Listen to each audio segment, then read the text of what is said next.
Talk to me a bit more about what your parents did in terms of that first year after you got out of the nursing home, in terms of helping you. The first thing they did, and that was right away, when I would blow up, they would just get away. And usually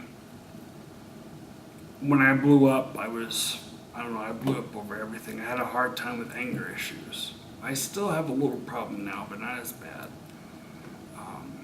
Like if I was upstairs in my room, which I spent a lot of time in, and I blew up for some reason and we didn't know what it was, my parents could hear me cursing, stomping. I had a few things I had a filing cabinet. Now it's not there because I beat it up so much because of my anger issues and I couldn't deal with it. Actually, the only one that could deal with me, and he was my best friend through it all, was my dog, Little Bit. And Talk to me about your dog. well, the funny thing about it is, he was around me 24/7. He was always with me.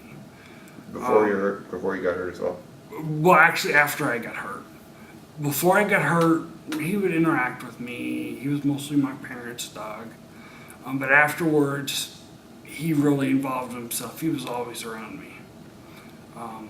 The funny thing is, one time you couldn't close the door to my room because I slept. When I'm out, I was out. I didn't have dreams or anything, but you couldn't wake me or anything.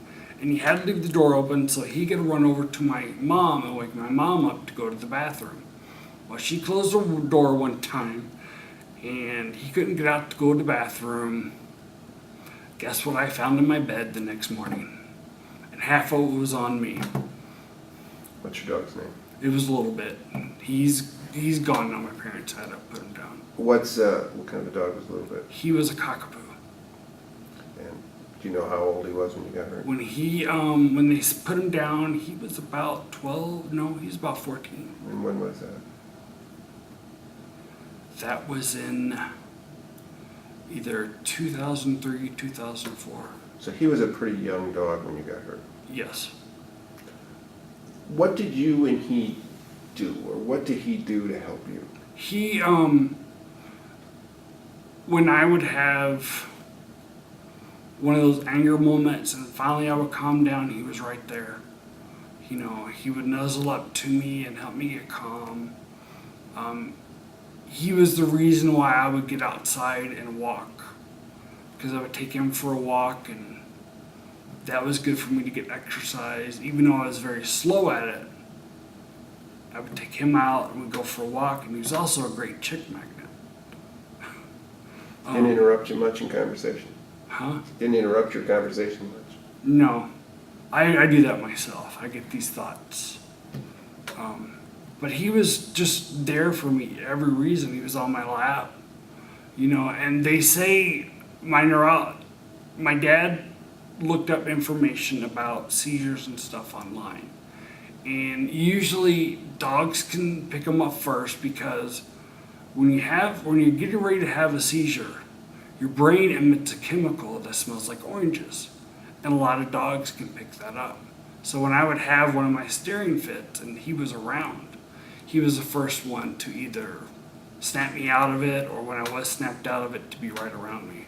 What would he do to snap you out of it? He would either bump himself into me trying to get me to pet him, or he would lick my arm to get him to pet him.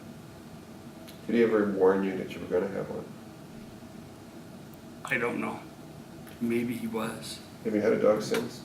I have a cat now. I've had a total of 5 cats.